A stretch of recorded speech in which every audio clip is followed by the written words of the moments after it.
WEF. Yeah. When people went there. Yeah.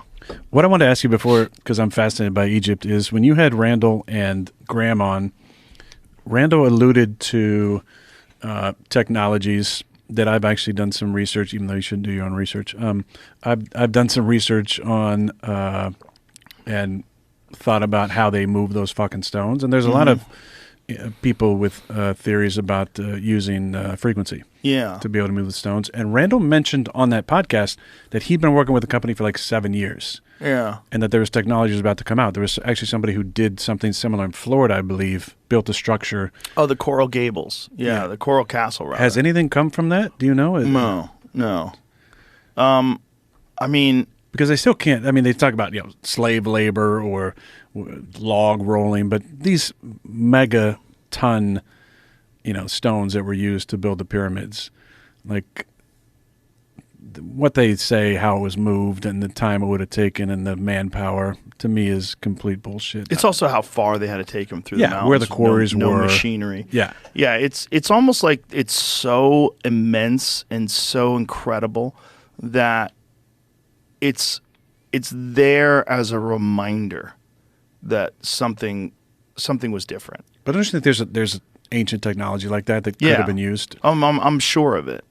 I'm sure they had something, because they do find things that are indicative of drills, diamond tip drills, because they've cored in a way that had to be insanely high speed diamond tip drills that cored stuff into that granite. We can barely do.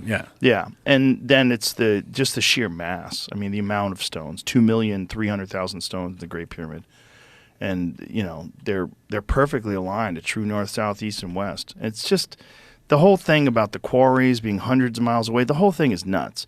It's not primitive people. It's super advanced people that did that. And it's super advanced people that lived in a society that's very different than what we think of as existed 10,000 plus years ago. Well, speaking of super advanced society, what do you think about, have you looked into the Tartarian stuff at all? I was watching a video today about it. Yeah. It's a lot I think of that's kooks. pretty fascinating, though. Yeah, it is fascinating that there was an advanced society, but there's also a lot of kooks. A lot of kooks involved in that. But I think that if I was... though. And I think that's some of the... Maybe some of that's controlled to keep people from looking at some of that stuff. But if you look at the World's Fair of there in the 1900s, there's some really weird shit around that.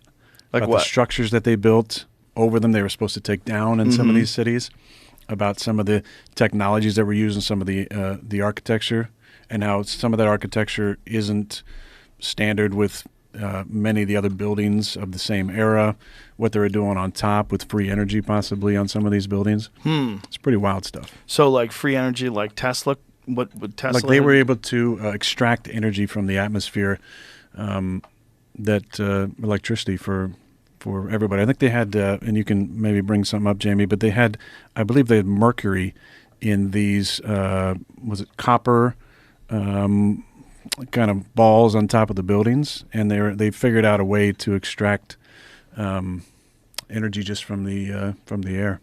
And, really? Yeah. So where'd you read this? Just online. It's a lot of interesting comments about it. A lot of nuttiness. Marshall, get out of there, buddy. There's a lot. I think there's a shred of truth in he went over there and stole Carl's toy. You little thief! How dare you, buddy? Jamie, you gonna back me up on some of this Tartarian? Yeah, he's gonna try to find it. Is there like a really good, reliable source of Tartaria information? I haven't. I mean, wouldn't Graham be one? Has he? I don't know if he's into that. So what is the theory? The theory is that even more recently... That there was more recent, an advanced stream. The theory is there was an advanced civilization that had certain technologies, and that some of the recent history is bullshit, and that the World's Fair built structures over the top of these. Well, some of the World's Fair stuff can be explained by like Universal Studios style, like it was just facades to look, but they were covering certain buildings because people were coming to see stuff. That's just some of the it. QAnon of architecture. Of course. Anytime you want to discredit something, just put fucking QAnon. Or MAGA. QAnon or MAGA. Those are great. 1908, architect Ernest Flagg completed the Singer Building in Lower Manhattan. a Beaux Arts showstopper made for the Singer Sewing Machine Company. From a wide base, a slender 27-story tower rose, topped with a mansard roof and a delicate lantern spire.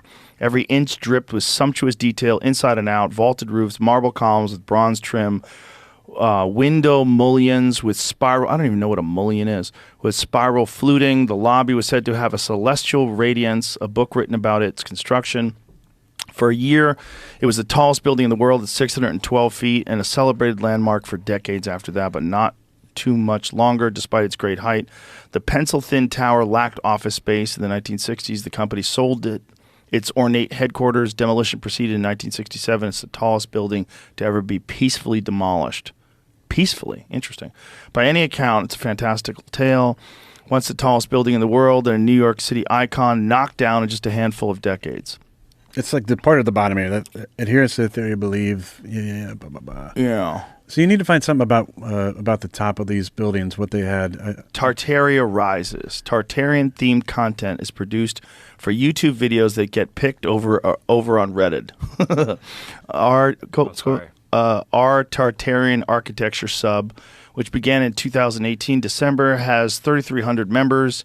Though not everyone who posts and comments appears to be a true believer. A larger and more general sub that appeared around the same time, our Tartaria, has 8,700 members. As conspiracy theories go, Tartaria remains obscure. Twitter user Cinema Shoebox brought it to many people's attention last year with this thread. A pseudoscience debunking writer, Brian Dunning. Oh, I remember Brian. Remember that guy? Recently devoted an episode of his podcast Skeptoid to the Tartaria story, which appears to have emerged in 2016 and 2017. Tartaria story. This is where, then they tie in the explaining a lot of this stuff and stuff, but I want to find the energy stuff that he was asking about. Yeah. I just think the architecture is pretty fascinating. Some of these. Scroll back up. Scroll. I just here. You went a little too fast there. Yeah, this guy wrote slightly more. I think it was one worldwide civilization, says Joachim Skar, a 26-year-old Norwegian who runs a Tartarian Meltdown YouTube channel. It was all based on unity, oneness, peace, love, and harmony. Okay. Which we don't see in today's society. Well, that is very utopian. Sure, I'd love to believe that was the case. It's an interesting idea. Well, there was probably some technology that got squashed